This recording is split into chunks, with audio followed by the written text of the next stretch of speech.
লালমোহন দাস এক বাস মালিক।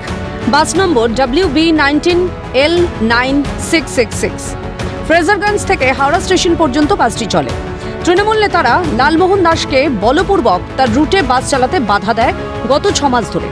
ফ্রেজারগঞ্জ হাওড়া স্টেশন পর্যন্ত পারমিট থাকার পরেও নিজেদের ইচ্ছামতো রুট তৈরি করে ধর্মতলা পর্যন্ত বাস চালাতে বলে ইউনিয়ন। ফলে নিরুপায় হয়ে গাড়ি চালানোর আবেদন নিয়ে আদালতের দ্বারস্থ হন লালমোহন।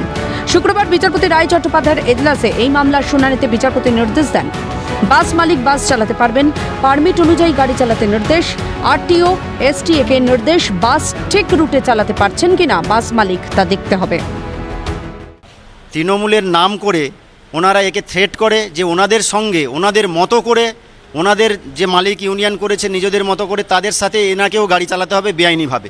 সেই বেআইনির পরিপ্রেক্ষিতে বাধার পরিপ্রেক্ষিতে এই মালিক যখন হাইকোর্টে আজকে মামলা করলেন অনারেবল জাস্টিস রায় চট্টোপাধ্যায়ের ঘরে, তখন রায় চট্টোপাধ্যায় শোনার পরে উনি ডাইরেকশন দিলেন এসটিএ, আরটিও এবং প্রাইভেট রেসপন্ডেন্টকে এবং লোকাল পুলিশ স্টেশনকে যে যদি এনার গাড়ি চালাতে রাস্তায় কোনোভাবে বাধাপ্রাপ্ত হয় ওনার এসটিএ পারমিট অনুযায়ী রুটে, তাহলে এসটিএ এবং আরটিও অথরিটিকে প্রপারলি স্টেপ নিতে বলেছে এবং সেটা নিতে গিয়ে যদি কোনো রকম বাধাপ্রাপ্ত হয় তাহলে লোকাল পুলিশকেও তার এগেনস্টে প্রপারলি অ্যাকশন নিতে বলেছে।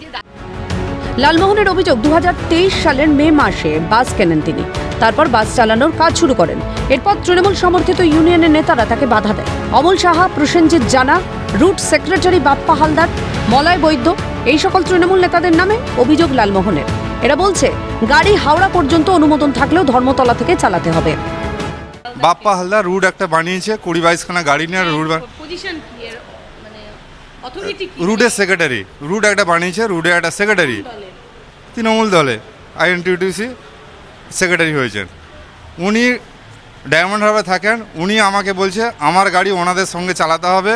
ওনারা ইলিগালভাবে গাড়ি চালাচ্ছে, কার তারাপীঠ, কারোর দীঘা, কারোর তারকেশ্বর, এইভাবে গাড়িগুলো চালাবে।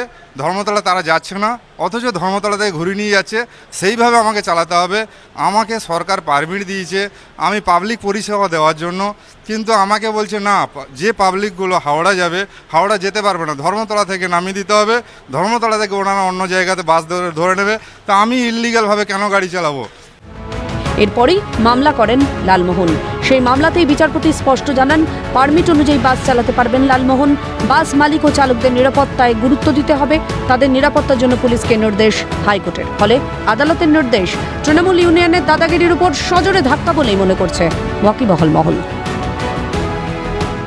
প্রথম থেকে যদি একটু আমরা তাকাই, তৃণমূলের ইউনিয়ন তারা ক্রমাগত লালমোহন বাবুকে চাপ দিতে লাগছিলেন যে ফ্রেজারগঞ্জ থেকে হাওড়া স্টেশন পর্যন্ত তারা কোনোভাবেই গাড়ি চালাতে পারবেন না, তাদেরকে গাড়ি চালাতে হবে তারা যে নিয়ম করেছেন, অর্থাৎ ধর্মতলা পর্যন্ত, ধর্মতলা থেকে হাওড়া স্টেশন পর্যন্ত কোনো বাস তারা নিয়ে যেতে পারবেন না। এই নিয়ম মানেননি লালমোহন বাবু, আর তাই কলকাতা হাইকোর্টের দ্বারস্থ হতে আজ এই নির্দেশ দিলেন বিচারপতি রায় চট্টোপাধ্যায়। ক্যামেরায় লিসেন লোধের সাথে অভিরূপা হাজরা, ক্যালকাটা নিউজ।